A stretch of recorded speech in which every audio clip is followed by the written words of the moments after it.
ఏఏ టెక్నాలజీ వచ్చేసింది ఇప్పుడు.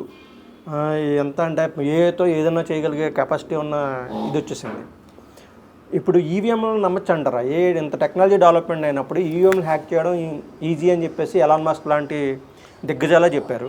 ఈవీఎం టెక్నాలజీని నమ్మచ్చు అంటారా? దాన్ని రీప్లేస్ చేసి బ్యాలెట్ సిస్టమ్ రావాలని అంటారు. బ్యాలెట్ సిస్టమ్ అనేది మన గతంలో జీవితంలో అనుభవం మనం చూసాం. ఎంత రిగ్గింగు, బ్యాలెట్ చాలా రౌడీజము అన్నీ చాలా జరిగినాయి. ఆ దరిద్రాలు చూసాం ఇంతకుముందు. దాని నుంచి ఇప్పుడు ఈ ఈవీఎంలు ప్రాబ్లం అయితే మొత్తం బీజేపీ అన్ని రాష్ట్రాల్లోనూ వాళ్ళు చేసుకుని జార్ఖండ్లో ఎందుకు ఓడిపోవాలి, కర్ణాటకలో ఎందుకు ఓడిపోవాలి, తెలంగాణలో ఎందుకు ఓడిపోవాలి, శుభ్రంగా ఈవీఎంలు అన్నీ ఇలాగ ఇక్కడ కూడా చేయొచ్చు కదా. అది ఉన్నాయి అపోహలు తప్పితే ఈవీఎంలు చేసేస్తే ఓడిపోతే ఈవీఎం అంటాం, గెలిస్తే. ఇప్పుడు కాశ్మీర్ లాంటి స్టేట్ బీజేపీకి చాలా ముఖ్యం. కాశ్మీర్లో అనేక మార్పులు తీసుకొచ్చారు. అక్కడ ప్రభుత్వం మారితే వీళ్ళు తీసుకొచ్చిన మార్పులను ఎంత దరిద్రం చేస్తారో భయమే కదా. సో ఖచ్చితంగా కాంగ్రెస్ ఎట్టి పరిస్థితుల్లో సరే కాశ్మీర్ని ఎట్టి పరిస్థితుల్లో మన చేతిలోకి పెట్టుకోవాలని బీజేపీ ఉంటుంది కదా. మరి ఈవీఎంలను హ్యాక్ చేయగలిగితే కాశ్మీర్ని వదులుకుంటుందా బీజేపీ? ఎన్ని ఆలోచిస్తే ఉన్న పిచ్చి కాంగ్రెస్ వాళ్ళు దరిద్రులు. వాళ్ళకి ప్రజల్లో పోతుంది, ప్రజల్లో వాళ్ళకి బేసిపోతుంది, ప్రజల్లో వాళ్ళ కాళ్ళకి భూమి మీద నిలవనివ్వట్లేదు ప్రజలు.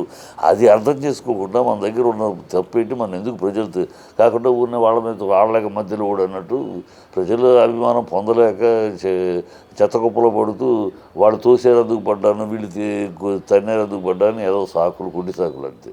అంటే ఈ టెక్నాలజీతో ఈవీఎంని హ్యాక్ చేయడం సాధ్యం కాదని చాలా కష్టం. అది అంత ఈజీ కాదు. అంటే అంటారు ఏదో ఉన్నాయి డ్రోన్స్ తోటి పెట్టి చేయొచ్చు అంటున్నారు. కానీ డ్రోన్స్తో కాదు కానీ అంటే చిప్పులు అంటే చాలా చిన్నగా వచ్చేసినాయి, అన్నీ అయిపోయినాయి. అంత టెక్నాలజీ చాలా డెవలప్ అయిపోయింది కదండి. దాంతో దీన్ని చేయగల కెపాసిటీ ఉందా లేదా అన్నదే మెయిన్. ఇంతవరకు లేదు, అనుమానాలు తప్పితే చెయ్యొచ్చేమో అని తప్పితే ఇంతవరకు అథెంటిక్గా చెయ్యొచ్చు అనేది లేదు. అథెంటిక్గా ఎక్కడ ట్రై చేశారు, రకరకాల ఎక్స్పెరిమెంట్ చేశారు, ఎక్కడ అథెంటిక్గా కుదరట్లా. బట్ అనుమానం అనేది కాంగ్రెస్ వీళ్ళకు స్ప్రెడ్ చేస్తూ ఉన్నారు. అమెరికాలో బ్యాలెట్ పేపర్లు పెట్టారు.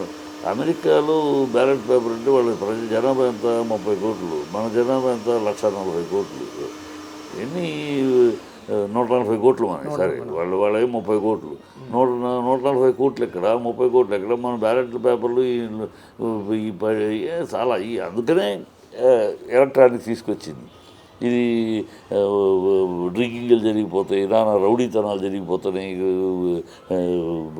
బ్యాలెట్ బాక్సులు ఎత్తుకెళ్ళిపోవటాలు జరిగిపోతాయి. ఇన్ని దరిద్రాలు చూసాం మనం, కొత్తగా జరిగినవి చూసాం. అందుకనే దాని కాదు, ఇది మంచి స్కీమ్ వెళ్తారు. ఇది ఫ్రాడ్ చేయగలిగితే ఆ అవకాశం ఉంటే బీజేపీ వదిలిపెడుతుందా?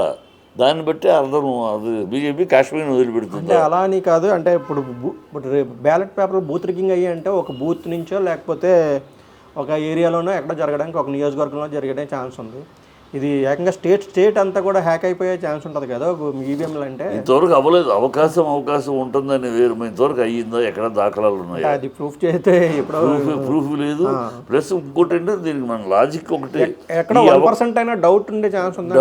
డౌట్ కాంగ్రెస్ అన్నిటికీ సందేహం తీసుకొస్తుంది. కానీ అనేది ఉందంటే బీజేపీ కాశ్మీర్ని వదిలిపెడుతుందా? Simple logic. కాశ్మీర్ బీజేపీకి ఎంతో అవసరం.